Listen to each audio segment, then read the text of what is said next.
Aslında sosyal medya platformlarının neredeyse tamamında bu tarz kısıtlamalar var ama yeterli olmuyor tabii ki ve ebeveyn kontrolü olmadıktan sonra çocuklarımız bir şekilde zaten yaşlarını büyük yazıp girip kayıt olabiliyorlar ve o platformun bütün içeriklerini tüketebiliyorlar.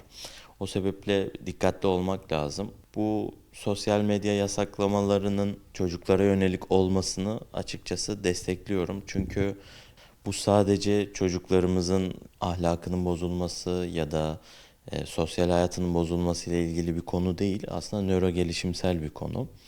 Çünkü çocuklar her yaş döneminde farklı nöro gelişimsel kapasiteye sahip olurlar ve o kapasitenin yettiği kadar alabilirler. Sosyal medya platformlarının sunduğu algoritmalar çocukların nöro gelişimsel kapasitelerini çoğu zaman aşar ve kendileri için bir karmaşa yaratır. Örneğin dopamin sistemleri çok daha erken yaşta bozulur. İşte like'lama, onay alma bağımlılığı çok erken yaşlarda gelir. Bedene yönelik imaj bozulur. Kıyaslamalar başlar, karşılaştırmalar başlar. Bunlar çocuk yaşta olmasını biz bir bireyin hiçbir zaman istemeyiz. Çünkü yetişkinlik hayatını belirleyeceğini düşünürüz. Sosyal medya platformlarının özellikle 4-5 ve 9-10 yaş grubunda etkileri dikkatlerini kalıcı bozmaya yönelik durumlar olabiliyor.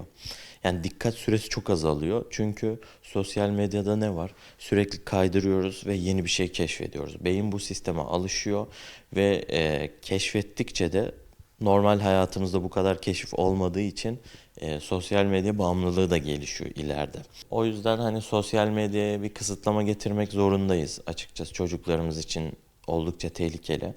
Belki burada en önemli şey yine ebeveyn kontrolü. Her ne olursa olsun, kim ne yaparsa yapsın, siz çocuklarınıza bakmanız gerekir. Hangi içerikleri tükettiğine bakmanız gerekir.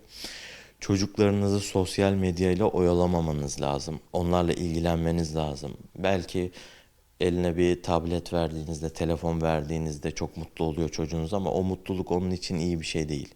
Yani siz her çocuğunuz mutlu olduğunda iyi bir şey yaptığınızı düşünmemeniz lazım.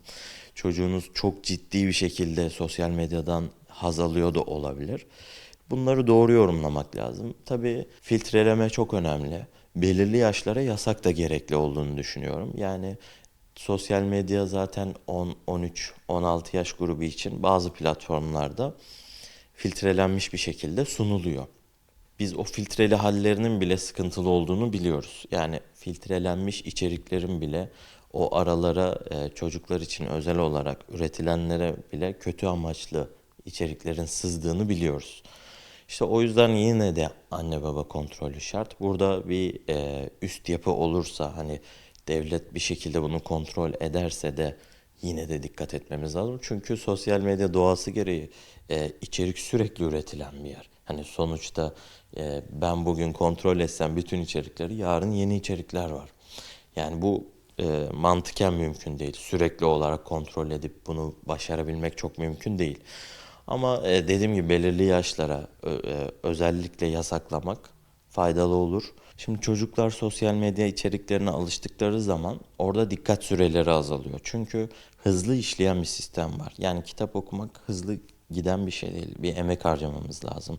Tek tek kelimeleri okumamız lazım ve bir anlam bütünlüğüne varmamız lazım. Ama sosyal medyada böyle bir şey yok. Yani anında görüyoruz, izliyoruz, duyuyoruz, gülüyoruz ya da bir duygu yaşıyoruz, geçiyoruz. O yüzden çocuklukta bu sisteme alışan bir beyin dikkat süreleri oldukça azaldığı için ve dünyayı algılama şekli değiştiği için klasik eğitim yöntemlerine cevap vermesi zorlaşacaktır. Belki ileride eğitim modelleri de buna göre şekilleniyor olabilir dünyada. Ama şu anda böyle olduğu için biz kontrol etmek zorundayız. Şimdi burada gelişmiş ülkelerdeki modelleri almak lazım. Yani oranın uyguladığı model orada iyi çalışıyorsa biz de kendi kültürümüze uygun bir şekilde adapte edebiliriz. Avrupa'da eğitim modellerinde işte çocuklarda belirli kısıtlamalar getiriyorlar sosyal medya, telefon, tablet kullanımında. Aslında biz çok genişiz, çok rahatız bu konuda. Yani dünyada böyle değil. Özellikle biz bu tarz bir girişimimiz olursa devlet olarak çocuklarımız bize ileride dua edecek. şu anda bize belki kızacaklar ama ileride bizlere dua edecekler. Yani bizi buradan kurtardığınız şeklinde.